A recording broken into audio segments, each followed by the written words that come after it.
A gente volta então com o TV Mar News, 9 horas aqui, e a gente vai, durante essa semana, na segunda-feira, nós mostramos aqui para vocês como é que estava a situação do Hospital Geral do Estado, o principal hospital aqui do nosso estado, que estava abarrotado de pacientes, inclusive na recepção em macas, cadeira de rodas, a superlotação do local por conta da Covid-19. E a gente conversa aqui no estúdio com Marcos Holanda, ele que é presidente do Sindicato dos Médicos, e vai falar um pouco mais sobre esse cenário e o quanto que os médicos têm sofrido diante dessa situação também. Bom dia para você, doutor Marcos, mais uma vez aqui nos nossos estúdios. Agradecimento, falando mais uma vez, satisfação sempre estar aqui com você e com esse programa bastante dinâmico. Gratidão. Pois é, doutor Marcos, a gente viu aí, nos vídeos que nós exibimos, temos ainda esse vídeo aí para a gente mostrar aqui como é que está a situação lá. Esse vídeo, gente, foi feito durante o final de semana, e ganhou espaço, inclusive, nas redes sociais e em alguns sites também aqui do nosso estado. À medida que o pessoal de lá da técnica vai buscando, a gente vai conversando. Há, de fato, superlotação. Essa é uma situação não só dos hospitais privados que têm emitido notas, dizendo que já tem chegado na sua capacidade, mas o HGE também tem passado por essa situação. Pois é, Polônia. Nós temos... foi tentado criar pelo governo do estado essa questão de algumas alternativas para que as pessoas fossem atendidas em determinados locais e para que o HGE continuasse desempenhando a sua função, que já desempenha muitas das vezes sobre uma carga muito pesada e de atendendo as suas comorbidades do nosso dia a dia, do nosso dia a dia, porque as patologias, e o trauma, eles não deixaram de existir. A gente pode até dizer que o trauma diminuiu, mas as outras comorbidades não, do ponto de vista cirúrgico e do ponto de vista clínico. O problema é que nós estamos vendo é que há uma quantidade grande de pessoas que estão começando a apresentar um quadro clínico compatível com síndrome respiratória ou mesmo com a Covid e está procurando o Hospital Geral do Estado ou começou os outros serviços que, quando ficaram lotados, encaminhar paciente para lá. E possivelmente é isso que tem acontecido. E como é que fica a situação dos médicos diante dessa situação, doutor Marcos? Certamente, os médicos querem acomodar a todos, mas como é que está a situação deles nessa situação de tentar alocar os pacientes, de tentar conseguir atender a todos sem ter êxito? Pois é, Paula, assim, no HGE, a gente vive normalmente, não pode dizer que vive um clima de guerra o tempo inteiro, mas a gente já está acostumado a vivenciar com as nossas dificuldades de sempre, E assim, esse caos que existe no país, como existe no mundo, faz com que apareça mais as nossas dificuldades. Então, se é um hospital que já se carrega sobrecarregado e apresenta uma situação dessa, aí piora muito, porque os outros leitos que foram criados, que eram para dar vazão a estes pacientes, termina que lotando e voltando para lá. Ou seja, o hospital, como mostra aí essas imagens, termina que ficando como referência daqui a uns dias também para a Covid. E que não é esse o intuito. Eu tenho certeza também que não era do secretário. Mas chegou ao momento que, assim, as outras não estão dando vazão, o Hospital Metropolitano está para sair do dia 15, mas ainda está, se sai ou não, mas me parece que, segundo o governador, sexta ou sábado.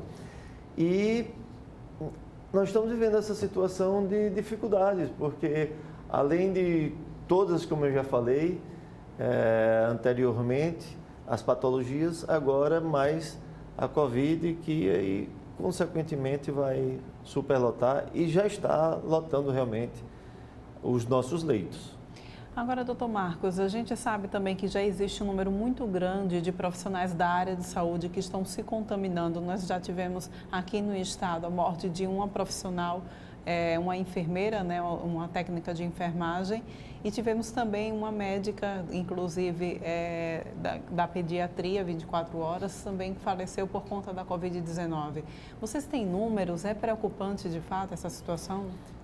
Em relação a gente emitiu até uma nota do nosso sindicato, uma colega médica, a doutora Eliane, que ela, na verdade, estava mais na parte hoje administrativa, mas esposa de um colega médico, mãe de uma colega médica, e que a gente estimava bastante, e essa perda foi uma coisa realmente que abala não só a população, quem a conhecia, mas também a classe médica.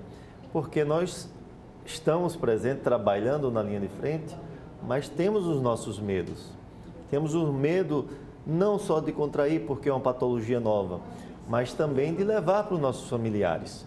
Então, é uma dicotomia diretamente, todos os dias, essa briga entre a gente mesmo, na questão de atender, né, de se proteger, né, e de não levar o problema para dentro de casa, para os nossos familiares.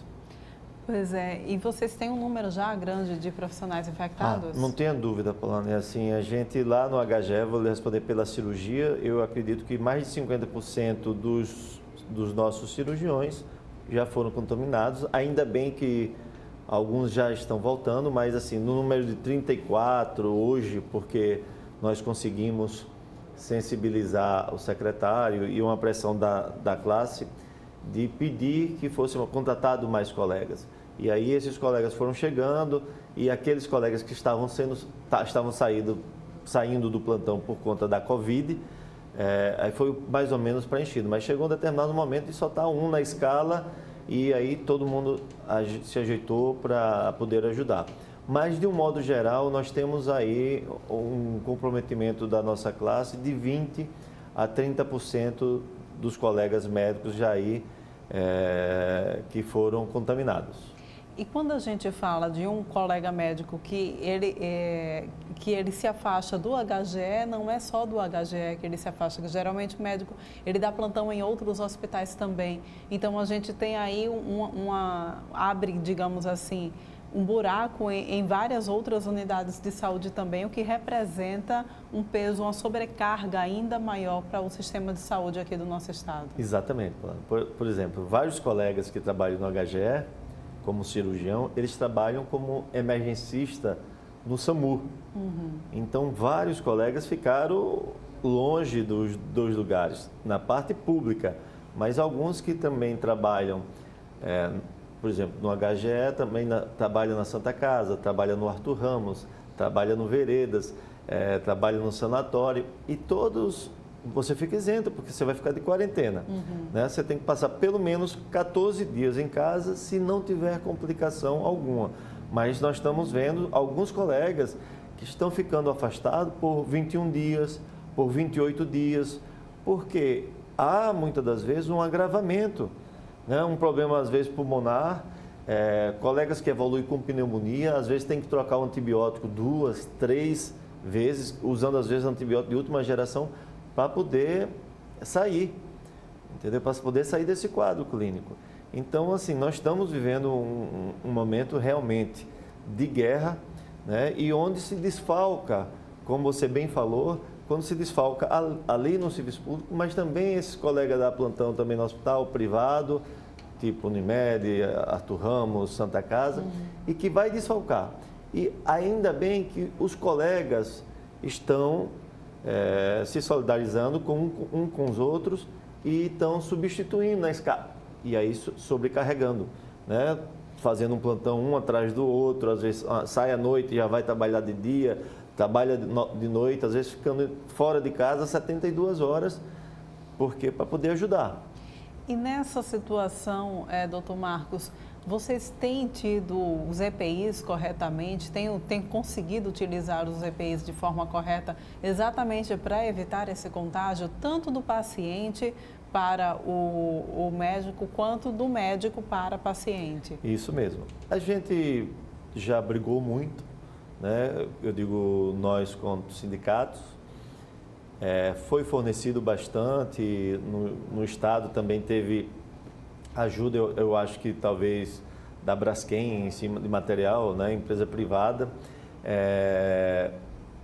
O município tem se esforçado até nós judicializarmos também, então judicializamos, mas tivemos uma reunião muito boa ontem e ontem com o secretário do município e as coisas devem andar para essa questão da resolutividade dos EPIs, né? E assim, mas, Paulana, você veja, quando você está dentro de um plantão, você ficar 12 horas com a roupa de EPI, com a máscara, com o face shield, avental, tudo. Chega uma hora que você às vezes tem que sair um pouco, né, para tomar um cafezinho ou se alimentar.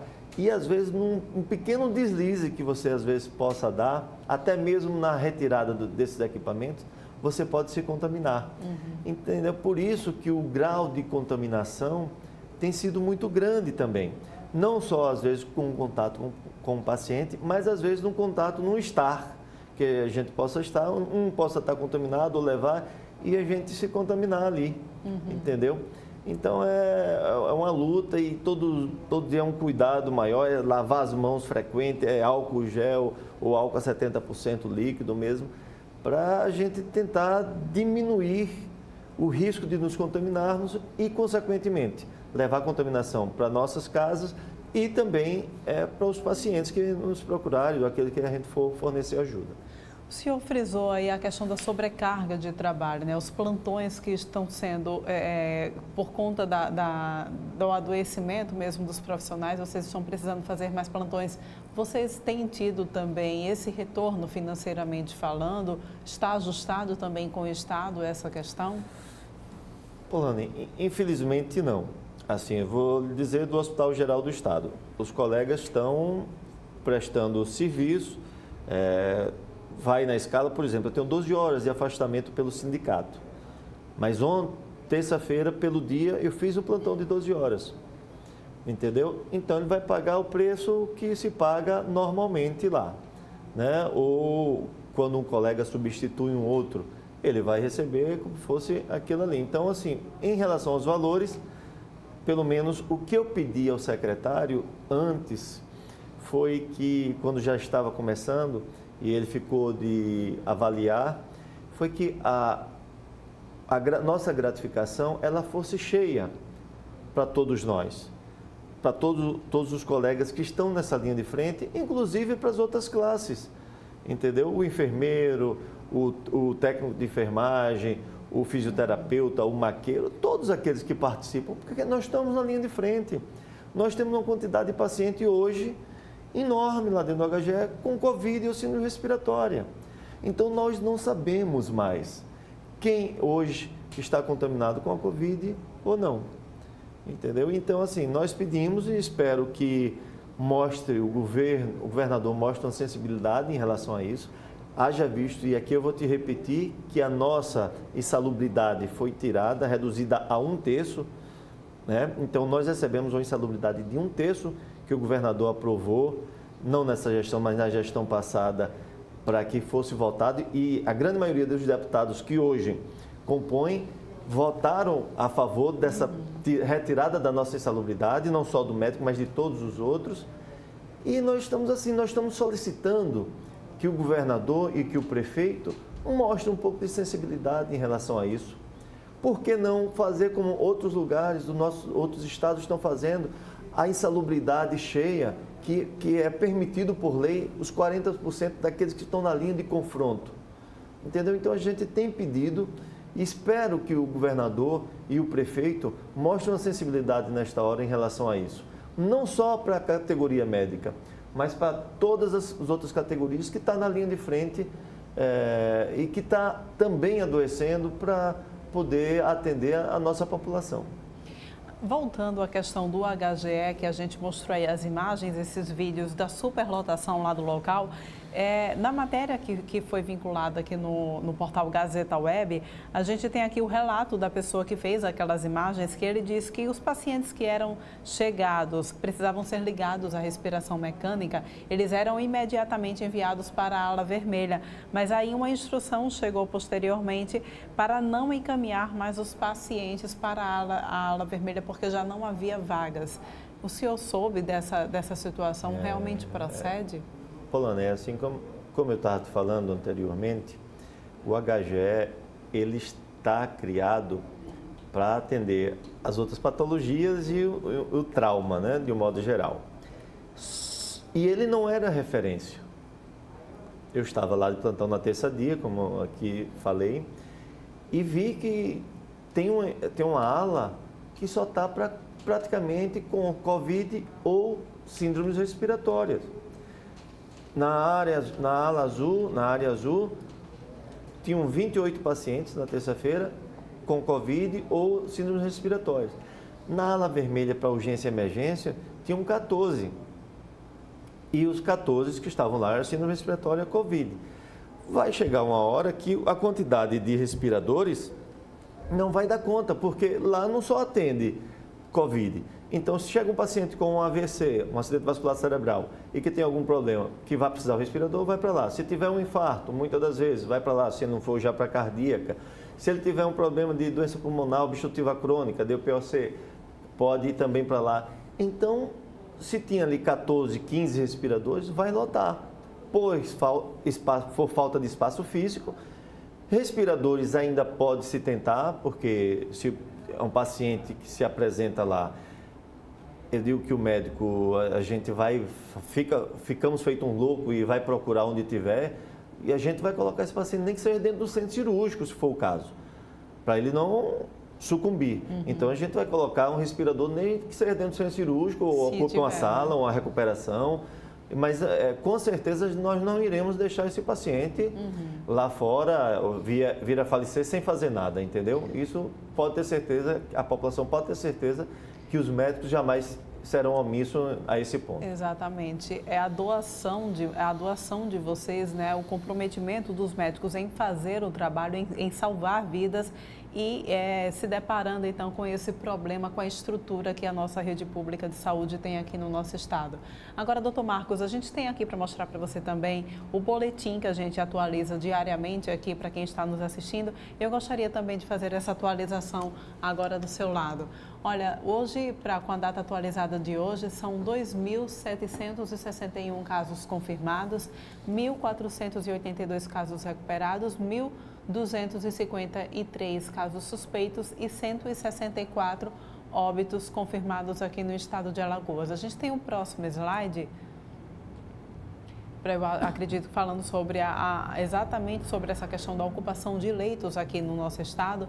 72% já de ocupação das UTIs, ontem era 71%, hoje a gente tem 72% de ocupação, 55% de ocupação dos leitos para os quadros clínicos e as UPAs já estão apresentando 45%, né? Estou sem óculos, gente, desculpa, 45% de ocupação. Ontem, o que chamou a atenção, né? Ontem nós tivemos aí 26% de ocupação, que a gente chamou inclusive, era 26% de ocupação das UPAs que a gente tinha, né? E hoje a gente já subiu para 45%, ou seja, a UPA é exatamente a porta de entrada. Tem chegado cada vez mais pessoas, mais pacientes por conta da Covid-19. E o medo que a gente faz é que esses pacientes piorem, tenham um quadro piorado e vá lá para cima ocupar então leitos de UTI com a necessidade exatamente de respiradores. É verdade. Nós tivemos no domingo, um colega médico nos ligou e pedindo uma ajuda, porque ele estava numa UPA, né, se eu não me engano, a UPA do Trapiche, com 4 leitos, com paciente entubado e estava encontrando dificuldades para transferir estes pacientes. E eu sugeri a ele até que pudesse procurar, assim, na questão do nosso presidente do CRM, para que pudesse aí o CRM fazer uma visita, enfim, e aí ver essa questão ética para avaliação. Mas assim, o que é que tem acontecido, no meu entendimento, é que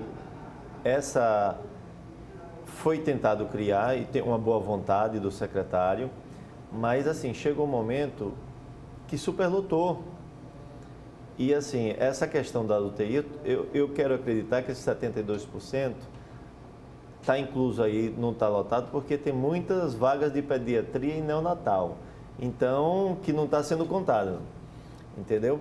Então, porque hoje nós temos dificuldade em encontrar leitos, seja no privado ou seja no público. Não estou aqui. Agora, o que nós estamos sentindo falta, e eu discuti também isso com o secretário, Dr. Alexandre Aires, na questão do hospital de campanha. Isso tem em torno de uns 15 dias, e ele disse que tentaria agilizar para até o dia 10, dia 11 de maio, que passou, tá com esse hospital, mas até agora ainda não saiu, né? E o Hospital Metropolitano, que a gente está torcendo que seja um hospital que venha abrir para tentar dirimir um pouco esta dificuldade que nós estamos passando para a população, né? E que a gente possa dar um respaldo maior, abrir um número maior de vagas, seja para UTI, seja para enfermarias.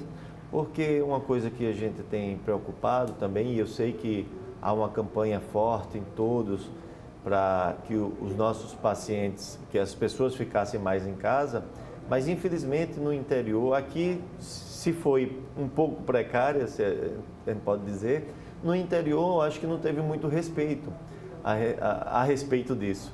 Então acredito que esse problema nosso ainda vai permanecer por muito tempo, porque além dessa onda que está crescendo de pessoas contaminadas, e os números têm mostrado, como você bem mostrou aí, todos os dias, vai vir a onda de pessoas contaminadas vindo do interior. E aí, eu acho que a nossa capital vai ficar sempre lotada. Nós iremos trabalhar sobre um estresse constante nesses próximos mês, 2, e não gostaria de dizer nesses próximos 3 meses. Pois é, gente. Então fica aí o alerta, né, aqui do presidente do Sindicato dos Médicos, Dr. Marcos Holanda, sobre essa necessidade do governo do estado agir o mais rápido possível, então, exatamente com esse hospital metropolitano e com o hospital de campanha que já deveria, inclusive, estar montado, né, visto que verba já se chegou e a população está precisando de uma forma geral, não é, doutor? Pois é, Polônia, a gente, né, obviamente que nós também não queremos atirar pedra e dizer, né, a gente sabe que é uma situação difícil, mas assim, infelizmente nós temos que correr contra o tempo.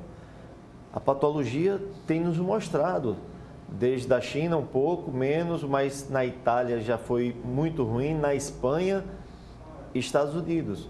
Então assim, houve tempo também da gente tentar criar as coisas para tentar minimizar. Eu sei que o esforço foi grande, está sendo, mas a gente tem que dar mais, né? A classe médica tá lutando. Eu estou ontem, na terça para quarta, eu estava de plantão em um hospital privado. O centro cirúrgico está com a observação que era do centro cirúrgico virou uma UTI cardiológica, né? Lá no Hospital Santa Casa. Vários outros setores estão virando, que era uma UTI para pós-cirúrgico, já virou também para Covid. Então, os hospitais, de um modo geral, estão superlotando. Então, assim, e os médicos estão se disponibilizando, estão se virando. Às vezes, era para ter 2 na escala, está ficando 1 porque não consegue dar vazão, ou 1 está contaminado, está em casa. Mas a gente, felizmente, a gente tem que dar mais um pouco para poder criar as vagas, tentar se desdobrar e fazer as coisas o melhor possível para a nossa população. Pois é, nem todo o comprometimento que os médicos estão dando nesse momento vão surtir efeito se não tiver uma rede que de fato dê vazão ao que está acontecendo. Não tenha dúvida, Polana, não tenha dúvida. Muito obrigada pela tua participação aqui no TV Mar News, gente. Com o que nós vimos agora, né, infelizmente, esse mau exemplo que a rede pública de saúde tem dado aqui no nosso estado, a gente vai agora mostrar para vocês um bom exemplo de como se comportar diante dessa pandemia. A gente tem aí uma matéria para vocês mostrando os pacientes recuperados do Hospital Apivida aqui do nosso estado. Vamos conferir. Gilvânia, Flora Maria, Edilene, José Ítalo, Eduardo. Esses são alguns dos nomes de pessoas que conseguiram vencer a luta contra a Covid-19. É comum que durante uma pandemia se dê maior destaque aos números de infectados e falecimentos para conscientizar a população dos riscos da doença. Mas também é importante exaltar quem conseguiu se recuperar e passou a ver a vida com outros olhos. Depois de 4 dias, graças a meu Deus, eu estou recuperado, estou bem, estou de volta para o meu lar. Obrigado, Senhor, por ter concedido a minha vida de volta. E aqui só vou deixar lembranças e que qualquer outra pessoa que passe por este local que tenha a mesma sorte. Eduardo é um dos 21 pacientes recuperados em Alagoas que foram tratados nesta rede de saúde. A nível nacional, a empresa já contabiliza quase 2.000 pessoas diagnosticadas com a doença e recuperadas. Então, a gente foi instituído um protocolo nacional. A Apivida hoje tem abrangência nacional e esse protocolo, junto com a nossa rede corporativa, foi instituído um protocolo nacional, onde a gente, nas fases iniciais, eu acho que muita gente já ouviu falar das fases da doença. A doença foi dividida em 4 fases: a fase 1, a fase 2A, a fase 2B e a fase 3. Isso são pelos critérios de gravidade. Então a gente já instituiu protocolos que estão sendo pesquisados ainda, mas a gente tem visto melhora nesses pacientes. Então, assim, a gente tem usado essas medicações precocemente, a hidroxicloroquina, a metilprednisolona, que é um corticoide que, assim, tem se falado muito que essa doença é uma doença inflamatória, e o corticoide a gente tem visto muitos bons resultados nas fases iniciais, nessas fases até na fase 2A, a gente tem conseguido dar muita alta com esse tipo de tratamento. O que tem que ser feito é o tratamento precoce, é uma doença que a gente tem que evitar a cascata de citocinas, que a gente chama, que é uma reação inflamatória exacerbada, e a gente precisa, na verdade, evitar que chegue a esse ponto. Quando a gente consegue evitar isso, em 99% dos casos a gente consegue êxito no tratamento. Gilvânia Lira dos Santos destacou o atendimento humanizado que recebeu. Por algum momento na minha vida eu não imaginava, entendeu, que fosse assim. Mas eu vi esses dias aqui o quanto foi corrido para vocês, o quanto vocês se dedicaram, entendeu? O quanto vocês fizeram tudo, na verdade, entendeu? Para atender o melhor. Eu creio que vocês, claro, que antes de tudo isso foram treinados, mas cada um fizeram com afinco aquilo, entendeu? Que lhe foi proposto. Pensando também na minha profissão, né? Que estou na rua, que sou policial militar, e que por conta dessa exposição eu estive aqui, mas desde o primeiro instante que eu entrei naquela triagem, entendeu? Eu fui bem atendida, eu fui assistida, eu me senti acarinhada, eu não me senti só, apesar da minha família não poder estar aqui, né? Não vieram integrantes da minha corporação aqui, só hoje é que eles despertaram para isso. Eu disse que já não preciso mais, porque eu fui abraçada por essa equipe aqui no hospital. Então eu quero agradecer particularmente a cada um de vocês. No hospital a gente consegue dar atendimento rápido, que é o que precisa. A gente não tem fila de espera na nossa emergência, a nossa emergência, a média de espera é de 15 minutos. Isso já era um protocolo antes da empresa, de que todos os pacientes sejam atendidos pelo médico em até 15 minutos que eles cheguem no hospital. Isso tem feito muita diferença no tratamento do coronavírus. Como a gente tem visto, essa doença é uma doença de evolução muito rápida.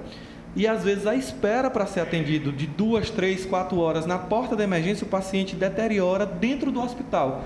Isso a gente tem conseguido também com esse protocolo da empresa, do paciente ser atendido nas primeiras horas, a gente tem conseguido garantir esse início precoce do tratamento, e agora a gente já também, corporativamente, como a gente tem visto, a dificuldade de conseguir algumas medicações.